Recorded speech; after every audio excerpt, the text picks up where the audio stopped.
following is a production of DallasCowboys.com and the Dallas Cowboys Football Club. How about them Cowboys?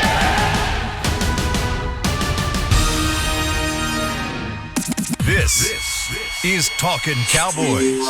Streaming live from the Dallas Cowboys World Headquarters at the Star in Frisco. First down, handoff, Elliott plowing to the goal line. Buried, sacked by Lawrence. Prescott keeps it, and he bangs it in for the touchdown. And now your hosts, Isaiah Stanback, Heckma Harrison, Rob Phillips, and Kyle Yeomans.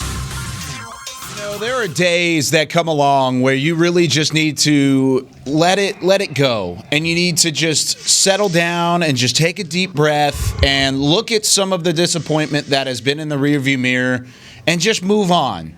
Today is not one of those days. Today is a day to say it with your chest and really look back at what happened in yesterday's 49-38 loss for the Dallas Cowboys against the Cleveland Browns.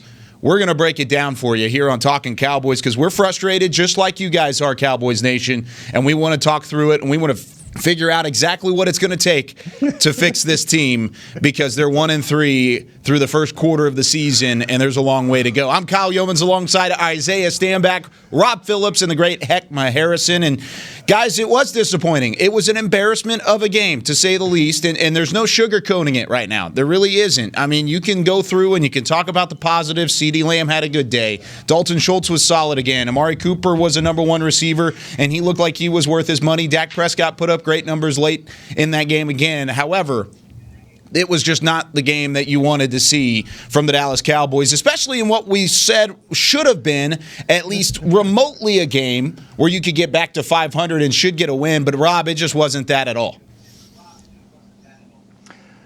I'm going to hand it off. I'm going to play option quarterback today. Based on our pre-show vibes, I'm going to hand it off to Isaiah Stanback because I feel like it's a tea serving. We need to go. Is it like chai tea or what? Yeah, it's anyways, steaming hot tea. It's Twinings. It's steaming hot. Okay, it's Earl Grey, baby. Okay, this is a safe place, right? This is a safe place. All right, good. Trust tree. Trust tree. We're in the nest. We're in the nest here. This was the most disrespectful performance that Cowboys have put forth all year long. And if you guys have been paying attention, if you guys have been watching this show, if you guys saw exactly what we talked about every single day last week about the things that they needed to do, and about the things that they could not allow to happen, they obviously didn't watch the show because the defensive line did not show up in any form or fashion, right? They literally got dogged. It's almost like you have a little brother, right? And there's like a 10-year separation. Right? When he turns 5 years old and he wants to wrestle you on the couch, what do? You just grab him and just toss him, right? And guess what? He keeps coming back, but what do you keep doing? You just keep tossing him, right? And that's what happened last night. This offensive line and this offense of Cleveland put on an absolute clinic. And when you go back and watch the film and watch the run blocking, right, which we knew they were going to do, they have two dogs back there that run the ball, and they run the ball very well. Unfortunately for them, one of them got hurt early on, but he was still pretty doggone efficient before he got hurt. And by the way, after he went out, they decided to bring along the other two guys that they had behind Kareem Hunt. So they used 4 running backs, and they all averaged over 6 yards per carry, I believe, except for the one who had 5 for 19 or something like that. Mm-hmm. Right? So that was the only one. However, these guys had a clinic. There's a whole lot to talk about, but it was disrespectful. Let's sum that up, and then we'll break it down later. Heckma.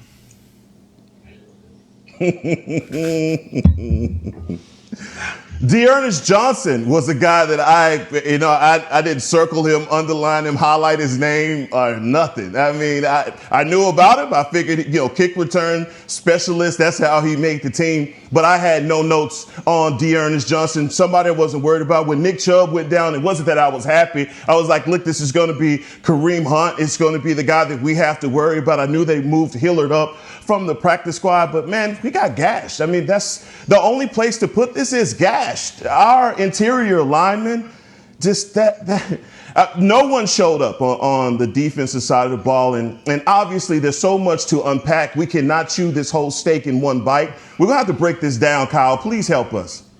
Okay, well, let's start. We're going to go through the defense in the next segment. We're going to go through the offense in the first segment. But let's start off with kind of some of the decision-making. And I want to start on the special team side of things following the comeback. And we had the comeback where you were down 24 points, or actually more than that. You were down 27 points in the fourth quarter. You had to make the comeback that would have been the largest fourth-quarter comeback in NFL history. The previous largest was 25, and that was the St. Louis Rams quite a bit ago. However, you did score 24 unanswered points in the fourth quarter, and then the decision came to kick an onside kick squib thing that really wasn't necessarily anything that you should have done, because if I were in that seat, you either kick it deep and trust your defense to get a stop, or you have the onside kick if you don't trust your defense. So I guess in that moment, we would probably say, let's go with the onside kick. However, what would you guys would have done? And Rob, I'm interested to hear what you have to say about this. What would you have done in that situation, and what did you think about just the infuriating kick that was the onside squib thing? Yeah, I would have probably done something different there. But you know what? I mean, when you recap this game, that one doesn't just come to my mind, really. It's what everybody covered just a minute ago. Doug, that. And, you know, what we discussed, the show we had after week 2, we would have had that show today if they hadn't had that miracle onside kick, the watermelon, whatever John Fossil calls it. Because that game, you're lucky you had that game, because now you're 1-3 instead of 0-4, because you're one miracle. That game covered up a lot of the problems that we've been seeing the last 3 weeks. And basically, in some different ways, they played the same game. And when you play that type of game where you make enough mistakes offensively and you get beat up front defensively and you give up plays on the back end, and yeah, you can throw in special teams, some questions there too, you're in trouble every game you play. McCarthy went out yesterday and talked about how it's a pattern these last 4 games. Last week, he wasn't here last year, but it's the same pattern from last year. Yeah. Slow starts, turnovers, not enough takeaways, and run defense a problem off and on. And you put it all together, and it's the same reason the Cowboys were 8-8 last year. The difference is they've got an offense that seems to be big enough to try to make up for that late. But when you dig yourself a big enough hole like they did yesterday, the special teams decision doesn't really matter, because you're way too far behind the 8 ball, and that's why they lost this game, and that's why they're 1-3 for the first time in 10 years. Kyle, this is. I know you about. I'm about to toss it right to you. Hey, this is not the coach's fault. I want everybody out there, stop looking around at the coaches. This is the players, right? This is simply the players. You got to man up.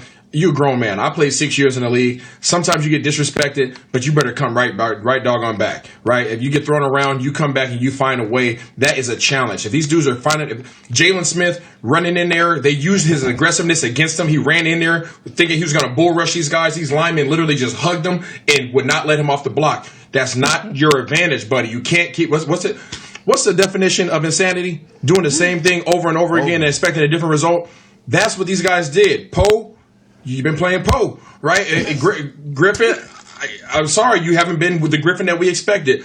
You know, Hill, the bloody death roll didn't work for you yesterday. I mean, there's a whole lot of things that these guys just didn't show up, and everybody's going to turn to the coaches. And, you know, I know you brought up the special teams. That was a dumb call. That's one of the few dumb calls I think that he's made all year. There's just no chance of anything going your way on that play. But this is the players. This is a I can't use that term. This is a gut check. All right, this is a gut check. And these guys, if they want to play ball, they have to show up, stop looking around, man up, and claim it. Yeah, in a position like that, Isaiah, with the squib kick, bad management, horrible strategy. You have a timeout, and you still have the 2-minute warning. So kick it deep. At least give yourself an opportunity there. Instead, the squib kick, the guy catches it on the run and he brings it out to midfield. You basically surrender all of your momentum back over. At that point, Dak has come back to the team is within 3 at that point. And I don't know about you and your household, but I know for me and mine, at that point, it was like, oh my God, we have a chance. Is it happening again? And once we made that squib kick and they got to midfield, it was like, well, wait a minute, what's the strategy in this? Because if you're saying we're just going to give up a quick score, you're still down by 10, and now you need 2 scores to win the game or tie the game. So, and then you need an onside kick just for the second score. So I didn't understand that. I didn't understand that from a coach's standpoint. I would have just kicked it deep, put my defense out there and prayed and hoped that we got to stop. But that last play by Odell Beckham, we're going to talk about it. But to me, that just sums up everything that's happened in this first quarter of the season for the Cowboys. Like anything that can go wrong, the things that you don't really expect to go wrong, a play like that. 50-yard reverse where he's not touched. I mean, right. We've seen some stuff these first 4 weeks, man.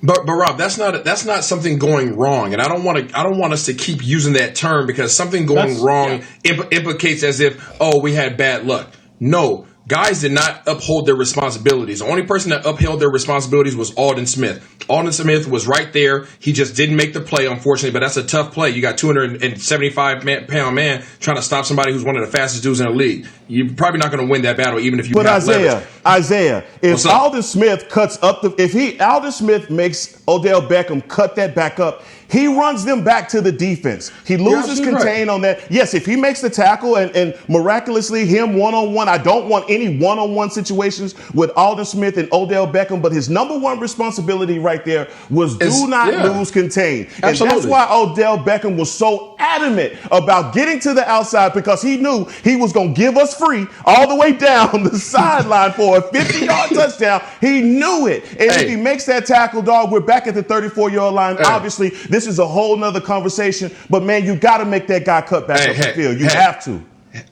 To reiterate, Alden Smith was where he was supposed to be. Yes. Odell Beckham was a better athlete than Alden Smith. That's the facts in that situation. Yes. In that particular situation, he's a better athlete. So advantage goes to Beckham. Even though Alden Smith was 8 yards up the field, stayed back there, he kept his leverage, kept his containment. He did a good job. Odell's freaking Odell. You know what I'm saying? It's just some guys are just those dudes. So you can't expect every time, just because you're in position, to always make the play. Now, he did make him bow out. By making him bow out, he took his momentum away. He made him lose yardage. He made him have to go run around. Hold on. And then what happened? And then we saw the Great Wall of China come, right? All those guys, you saw all those brown jerseys walling those guys off like it was a mapped out punt return on doggone a water boy. This guy had drew it up in the doggone playbook, and there was nobody to come help. And then you saw the gas, who is Odell Beckham. Don't disrespect him. He's still Odell, and we talked about that. He still has that juice, right? And he took off on these boys. And then you saw Jalen Smith trying to run with his arms flailing, and you're not fast enough.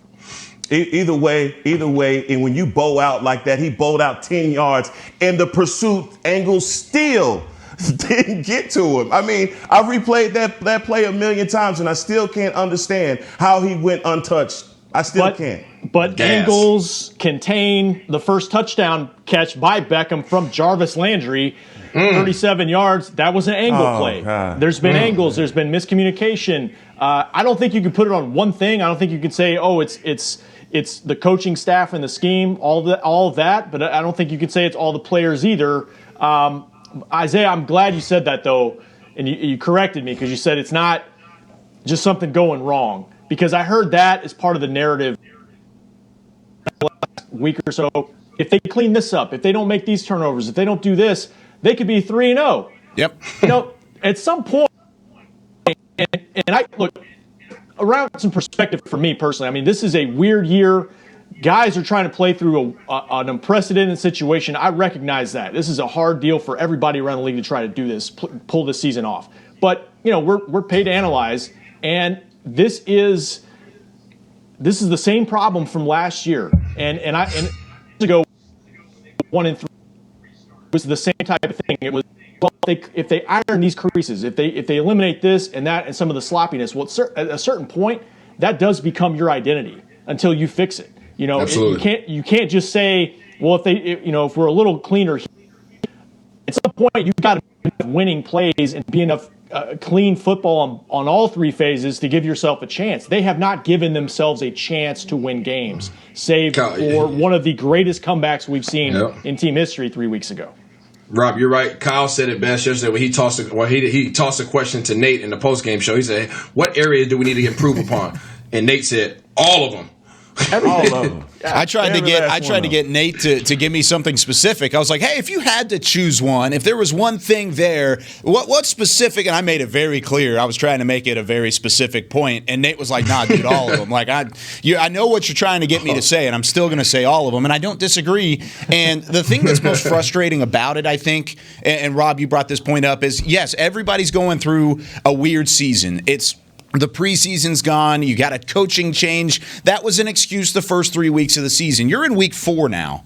These are professional athletes that are getting paid millions of dollars to do your job the right way. Isaiah said it yesterday in the middle of the game. Cleveland was the epitome of DYJ, do your job. They came in, they played complimentary football.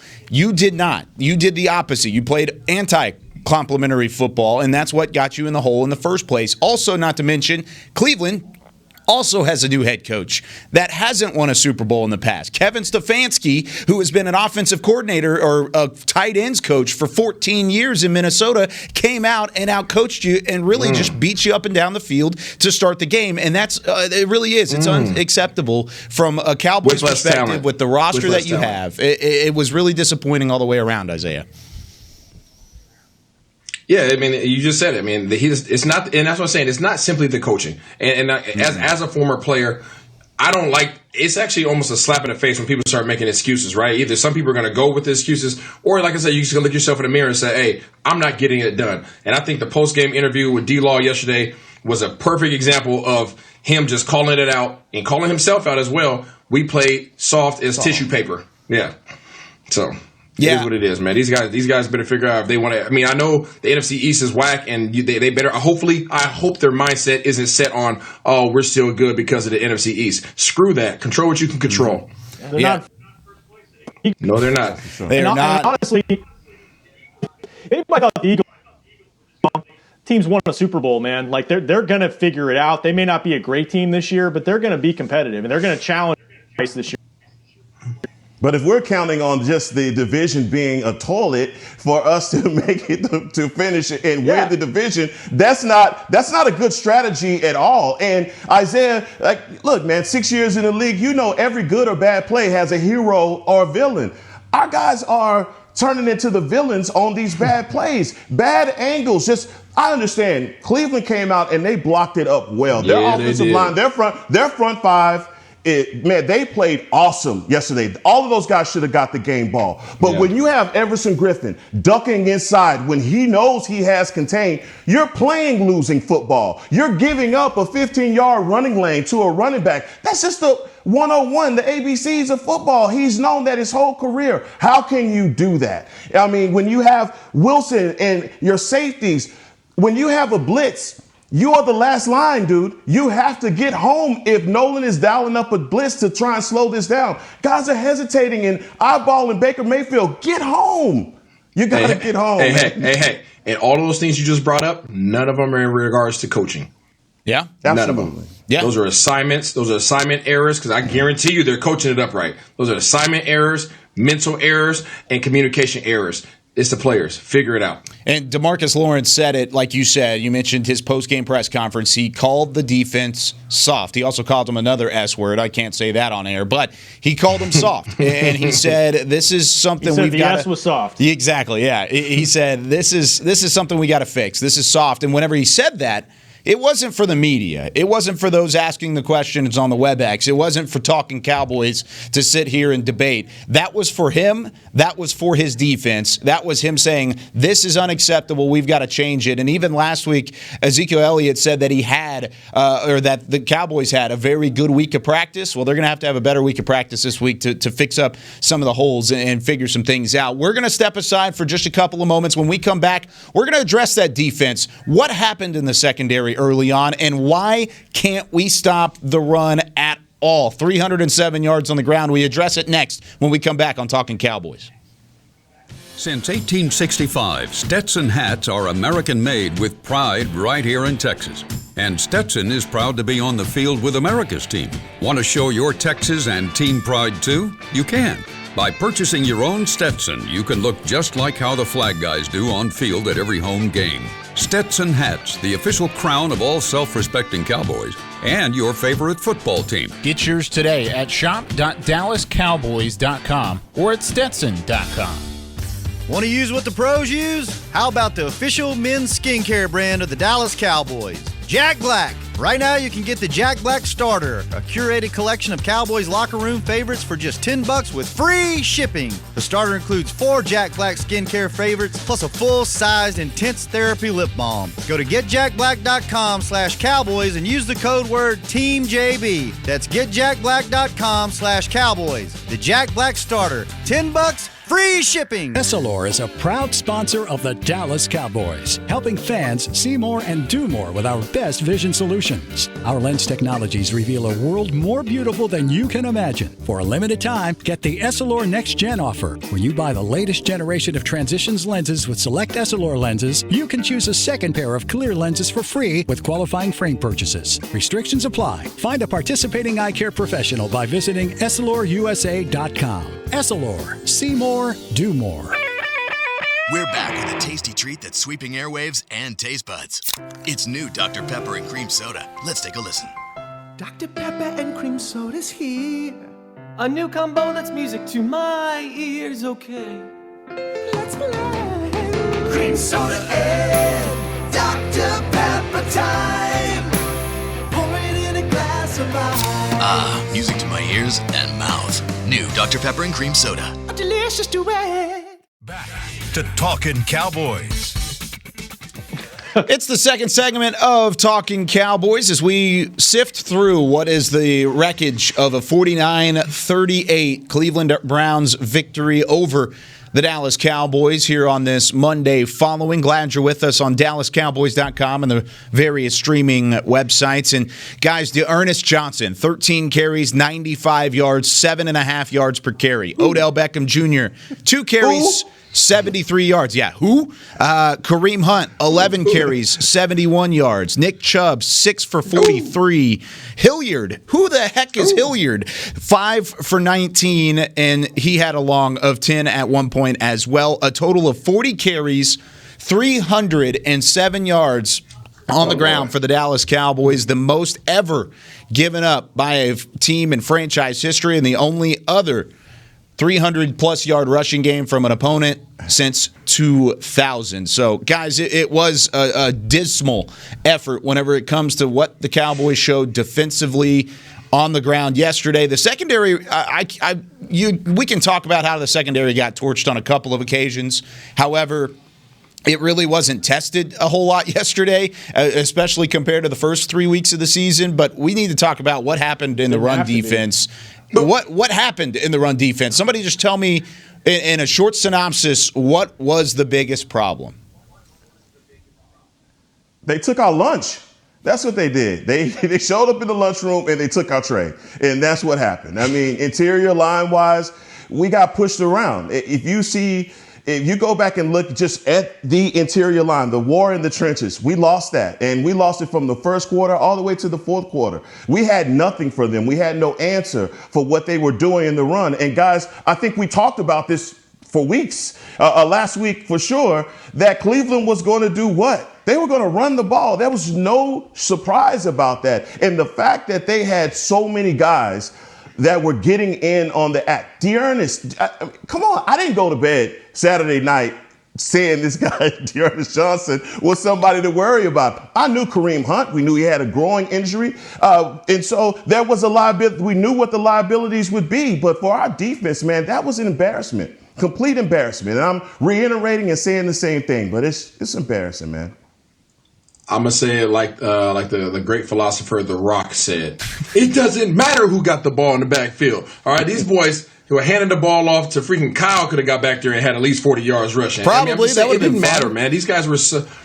Come on now. Hey, I'm just saying, heck, the way these boys were blocking, this was clinic right? This was like literally on offensive side of the ball for the Browns. This is how we block. And on the defensive side, this is exactly what you don't do. And it was disrespectful. There's no other word to really apply towards it. And Kyle, I felt like you were kind of giving the secondary a little bit of a break. Don't give them a break. The secondary got their tail whooped too. All right. Yeah. Just making sure. I was just saying that whenever it comes to Baker Mayfield throwing the ball 30 times for $165, they didn't throw it downfield a whole lot. You got torched by a wide receiver throwing to a wide receiver on another occasion. Yeah, we already knew that was a problem, though.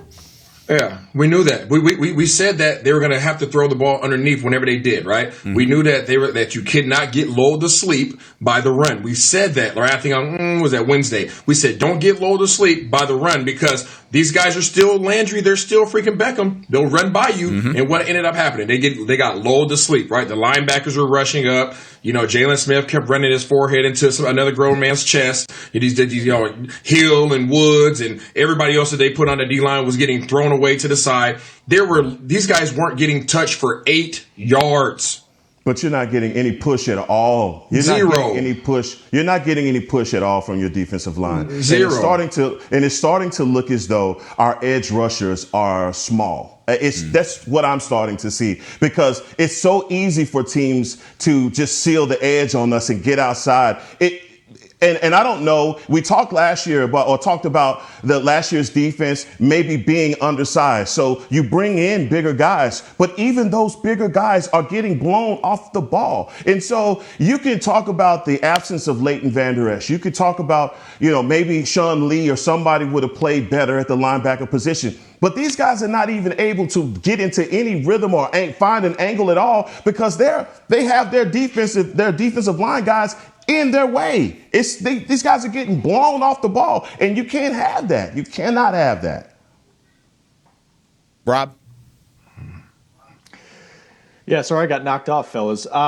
It's everything you said. The thing that jumped out to me, and I need to still watch it back, but we knew that the Browns loved those outside zone runs. They loved going to the outside, yes. And there was no, like Heckma said, there just wasn't edge containment. They hit the sideline whenever they wanted and cut up field. But it's more than that. It's they've had problems in the middle of their defensive line, and I think it's really a problem through their entire middle of their defense. Yes. I think you're missing the absence of Gerald McCoy. Mm-hmm. You're missing the absence of Leighton Vander Esch, and we've talked about the safeties. And when you're weak in the middle at times, that is where you can really have some trouble. But it really didn't matter. Wherever the Browns wanted to attack yesterday, they were able to do it. And I keep going back to last year, but you guys have hit on it. There's other reasons, too. There were a lot of missed tackles, and there were situations where they used the Cowboys' aggressiveness against them. And they overrun plays, and I don't know how many times we talked about that last year. I don't know what it takes to fix something like that. Yeah, and Heckma, you sounded like you really agreed with that one. I mean, you were in the background saying yes because of the over-aggressiveness really kind of paid dividends for Cleveland. I mean, you saw it a couple times when finally Dontari Poe might have gotten in the backfield. There was no run contain. He was just kind of flying blind, and I know yesterday Isaiah said it while we were watching the game is, Poe looks a little lost back there. And you could say that really about the entire defense, but why? And once again, this is a question that I know the coaching staff is maybe having to address. This is a question that all Cowboys fans have. Why is it that every week it's a different section of the defense that just looks lost, Heckma? Excuse me. I'm sorry. Come on, Isaiah. what do you got? Usually there's a different level, Kyle. Hardly ever does it ever happen, nor do you ever want all three levels to get disrespected, right? Yeah. And that's what happened. The D-line, we talked about them. The linebackers got swallowed up. The secondary is what we thought they were, right? I mean, you swap out Thompson, you put Wilson in, he still gets torched as well. Worley looks like he was in no man's land. Oh my God! Odell Beckham is about to run a slant route with no coverage in the middle. Man. You might want to get inside leverage on this guy. Just saying, just maybe. You have a better chance of playing defense against a fade route than a slant route. Just saying. But this team, I don't know to answer your question, Kyle. I don't know where you find it at, Rob. I don't know. I mean, maybe they need to do some bear crawls this week. Maybe you need to bring in maybe you need to bring in Earl Thomas for a workout to challenge somebody's position. Maybe you need to bring in Snacks Harrison to maybe wake these guys up just for a workout. Sometimes it requires your job being threatened in order for you to kind of have a wake up call. Yeah, that's it, man. I'm all about that. The tryouts, we do that when the kickers fail. We bring in a bunch of kickers. We need to bring in some guys because the effort isn't there. And even the thing for me, and I asked you this before we got started, Isaiah, I can't remember the last time a guy went untouched on a reverse. Especially at this level, maybe at another level, yeah, but at this level, the pursuit angles alone, guys are used to taking those, and there's no way you're going to avoid the pursuit.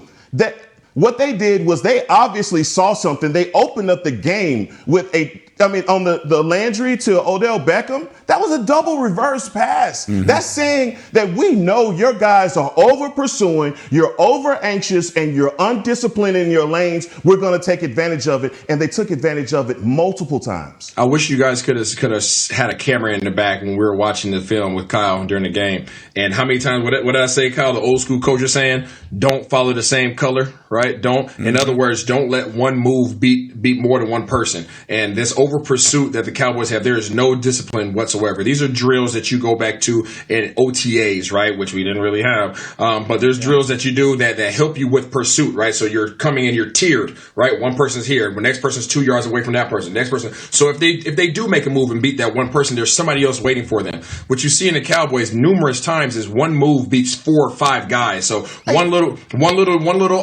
jump cut literally has 4 or 5 guys falling off to the sideline, and then guys are just bouncing and getting big plays. That's another reason they went play action, and they do this, but they went it over and over and over again, and they just had it working for them. You know, the misdirection and all that. It was a clinic, man. It was a clinic up front by Cleveland. There's no question about it. No, and Rob, you know that football is a game of adjustments. When do you make an adjustment to stop that? You're down 31-14. Where's the adjustment? It's not you don't the come coaches. Back out and do the same thing. It's not the coaches.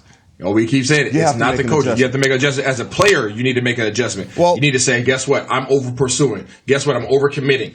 And be disciplined, man. But in order to do that, you have to trust the guys that are up front. And obviously, they don't really trust them. Mm-hmm. Well, and also kind of going to Heckma's point and Isaiah to bridge this, and I'm coming to you on this, Heckma, but whenever it comes to the coaching staff to make an adjustment to stop play action, wouldn't it require stopping the run first? Because whenever you have a dozen different running backs who somehow are on the 53-man roster from Cleveland running for 9 yards per carry, it's a little tough to sell out to stop the 9 yards per carry and also have guys in a secondary that's already depleted enough to stop the play action. What kind of adjustment needed to be made there?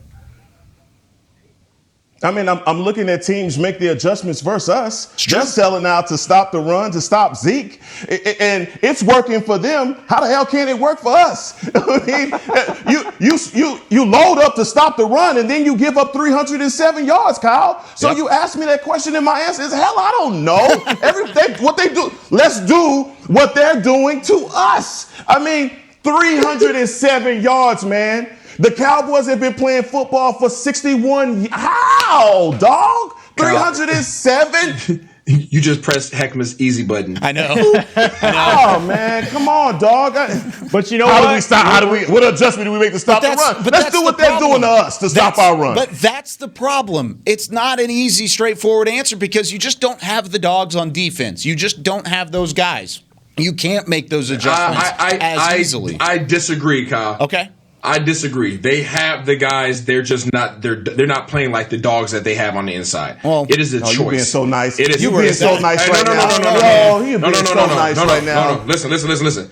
These guys have some of the best athletes in the league. Once they make a decision that they actually want to play some ball, and I can't use that term, but once they make a decision that they want to play some real ball and actually care about their manhood and care about the reputation and care about actually making plays instead of just collecting another game check, that's when guys will start showing up to the people that we know them as on paper, right? That's when you start seeing Jalen Smith be this all-American, all amazing linebacker, all-pro. That's when you start seeing Poe show up. That's when you start seeing D-Law play like that $1.5 million that he makes every game now, right? So that's when you start seeing this. But if you don't care enough, then you won't see that person. everybody could tone it down, right? But you have to make a decision if you want to turn it up. So it's not that they don't have the talent. They have the talent. Let's not act like that. That's another excuse. Their talent is there. Make the decision that you want to make some doggone plays. Coach, stand back. What do you do about guys loafing? What do you do about that? I mean, you challenge their position. So, like the safeties, I've been saying it for the last 4 weeks. You should have had Earl Thomas in here, but guess what? Oh no, we're good with the guys that we have, right? The guys up front. Once you recognize the second game in a row that they're getting freaking ran up the middle, bring another dude in there for a workout. Oh crap! Somebody's coming in at my position. I better figure it out because I might be up out of here. These are 1 week contracts, you guys. Unless there's guaranteed money, guys are playing week by week, getting checks week by week. You can get fired any day. Get somebody else in there that wants to play ball. When you see that person coming in here to challenge your position, I bet you get some get right. Yeah. And sometimes I think whenever you talk about these guys being dogs or being predators, it's sometimes there's a kitten and the kitten might think it could grow up to be a lion and roar like a lion, but sometimes it might just be a kitten. And I think that might be what we're looking at this point whenever it's the Dallas Cowboys defense. We're going to take a break. When we come back, I promise Rob Phillips is going to talk a little bit because Heckma and Isaiah are just rolling today, and I love it. Sorry, Rob. We're promised the Cowboys insider is going to talk a little bit. Too. And he's going to fix this Cowboys offense, so prepare in the next 2 minutes after we come back here on Talkin Cowboys. Oh, okay. I'm Jay Novacek, former tight end for the Dallas Cowboys. Back in the day, I was the guy who always got the tough yards, and that's why I run with John Deere today. In fact, I have a John Deere 3025E tractor that can handle any yard work I need to do, even the tough yards way out back. So if you have 1 acre or 1,000, John Deere has the equipment that's just right for you. Visit a John Deere dealer today and run with us. We are the official tractor provider of your Dallas Cowboys. Essilor is a proud sponsor of the Dallas Cowboys, helping fans see more and do more with our best vision solutions. Our lens technologies reveal a world more beautiful than you can imagine. For a limited time, get the Essilor Next Gen offer. When you buy the latest generation of Transitions lenses with select Essilor lenses, you can choose a second pair of clear lenses for free with qualifying frame purchases. Restrictions apply. Find a participating eye care professional by visiting EssilorUSA.com. Essilor. See more, do more. We're back with a tasty treat that's sweeping airwaves and taste buds. It's new Dr. Pepper and Cream Soda. Let's take a listen. Dr. Pepper and cream soda's here. A new combo that's music to my ears, okay. Let's play. Cream soda and Dr. Pepper time. Pour it in a glass of ice. Ah, music to my ears and mouth. New Dr. Pepper and Cream Soda. A delicious duet.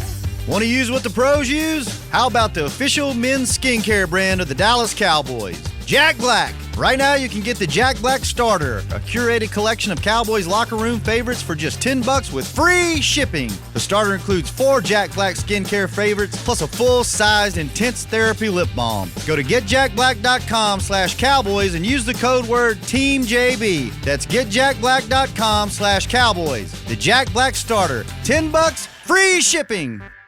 Back to Talkin Cowboys.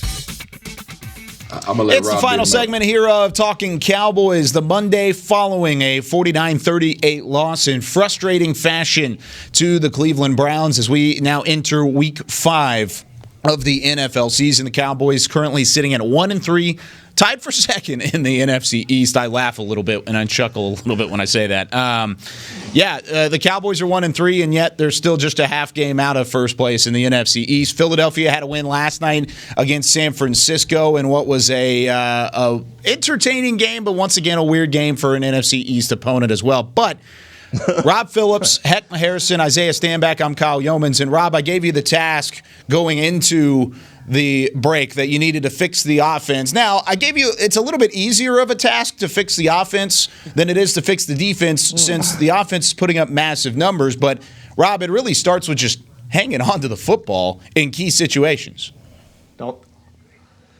Yeah, the Cowboys' offense and defense right now, it's like a relationship.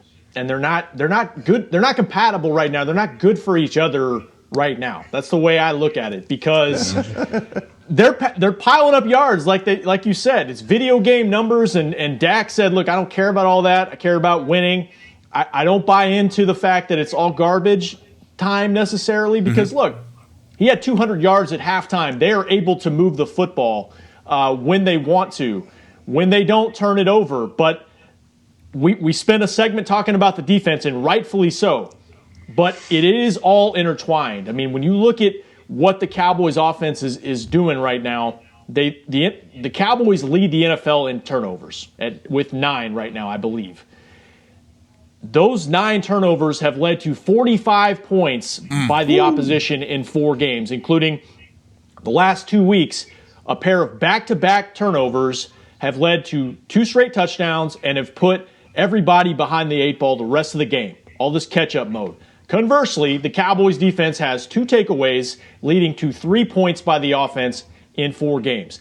That is a 42-point difference. That's, if you want to point to, I mean, hey, I know the run defense and the big plays given up in the secondary, all that stuff's bad, but the offense isn't doing their part to help the Cowboys defense. And to some extent, it's...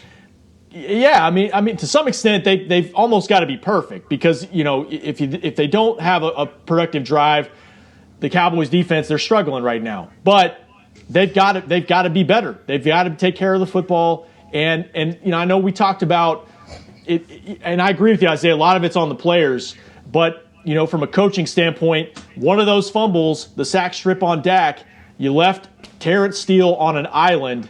Against Myles Garrett, one of the best pass rushers in the league, in a wide stance who had a lot of room to maneuver, and that was a key play in the game. So it's, you know, when we talk about why they're 1-3, it's a lot of different reasons, and I think everybody deserves some credit here. I feel like we saw that play in the film room this past I week. think you did, Isaiah. I think you drew that up perfectly. I think you said exactly what he was going to do. Hey, Isaiah, what did he go out there and do? He lined up in the wide 9, and what did he do? Strip, sack, fumble. Dog, come on. There was no mystery to this. I'm sorry, Isaiah. Go ahead. No, you got it, man. It's all you, Heck. All you. I got nothing to say.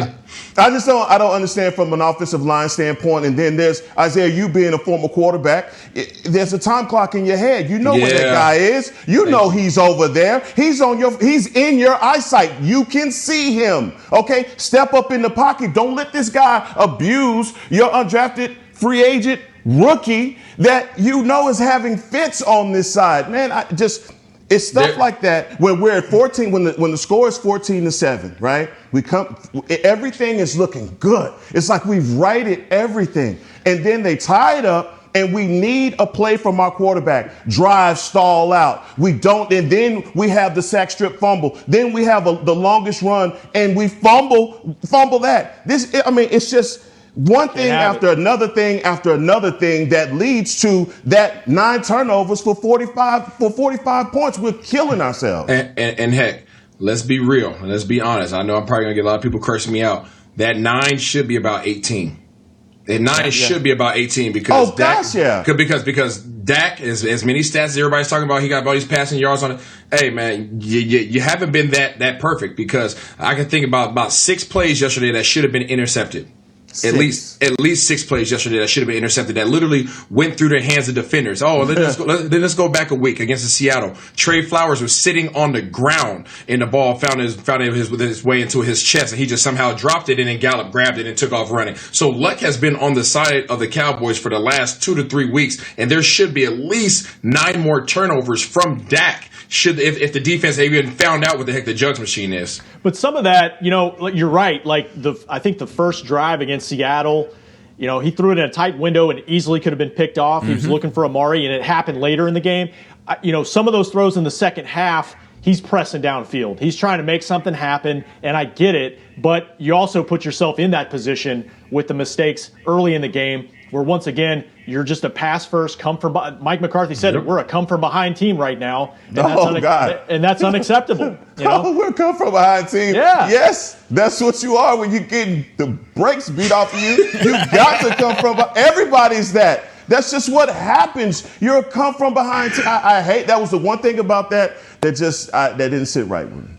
Well, and also... he wasn't happy about it. It's not a good thing. It's not a good thing. And one thing that's really... It was frustrating to me, and it did lead to the play we were talking about just a moment ago with Myles Garrett and the strip sack fumble. But it was frustrating to see just how short of a leash that Terrence Steele had. And Marcus Mosher, a fantastic follow on Twitter, he tweeted it out yesterday, and it was right before I was really going to say something about it as well. But it's frustrating because both Terrence Steele and Darian Thompson were put out as starters in both positions that you knew there were other options at, and the other options might be the better of the two, and you still put them out there as starters. They got torched. They got beat. It was a disaster on their part, and then the leash was reined in immediately, and Brandon Knight was now at a right tackle.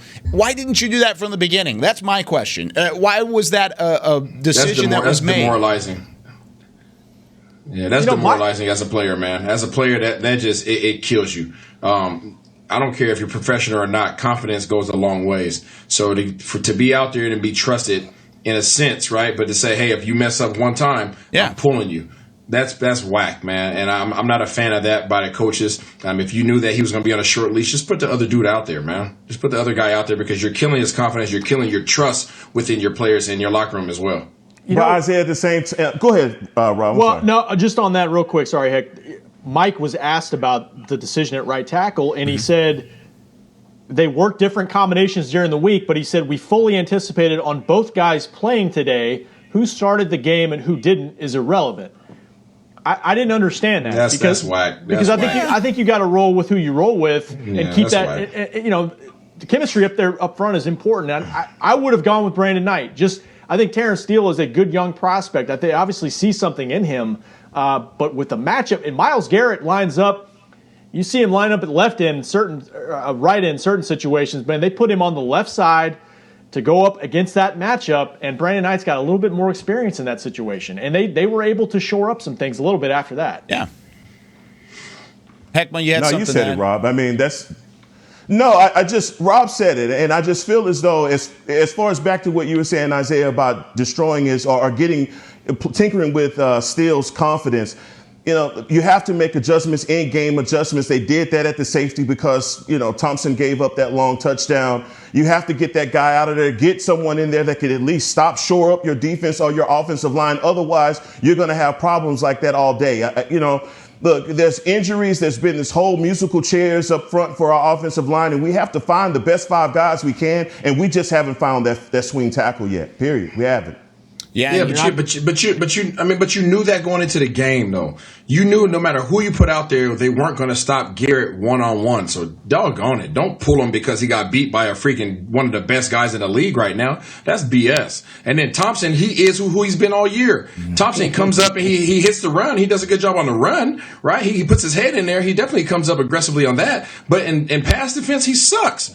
Right? Let's call it how it is. And that's why as an ownership, as management, go get Earl Thomas and stop making woes and excuses for the guys that you have. Check.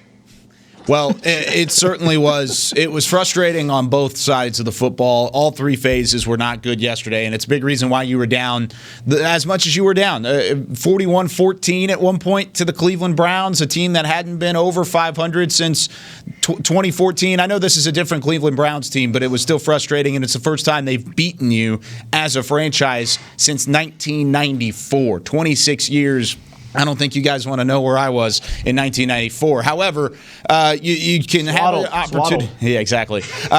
You have an opportunity this week to maybe shore up some of these spots, make some phone calls. Tomorrow, you don't want to miss our show tomorrow because it's going to be really interesting from player personnel perspective. We're going to try and fix this defense via trades, via free agency, and we're going to try and be the GM tomorrow, 9:30, Talkin Cowboys on DallasCowboys.com and on all the social streaming. But that's going to do it here for us today. Cowboys fall to 1-3, 49-38, the final score yesterday against Cleveland. We've been breaking it down. Thanks for being with us over the last 45 minutes. Special thanks to Chris Beam in the back. Special thanks to Heckman Harrison, Rob Phillips, and Isaiah Stanback. I'm Kyle Yeoman saying so long from the Star in Frisco. We'll see you tomorrow on Talkin Cowboys. This has been a production of DallasCowboys.com and the Dallas Cowboys Football Club. How about this, Cowboys? Yeah!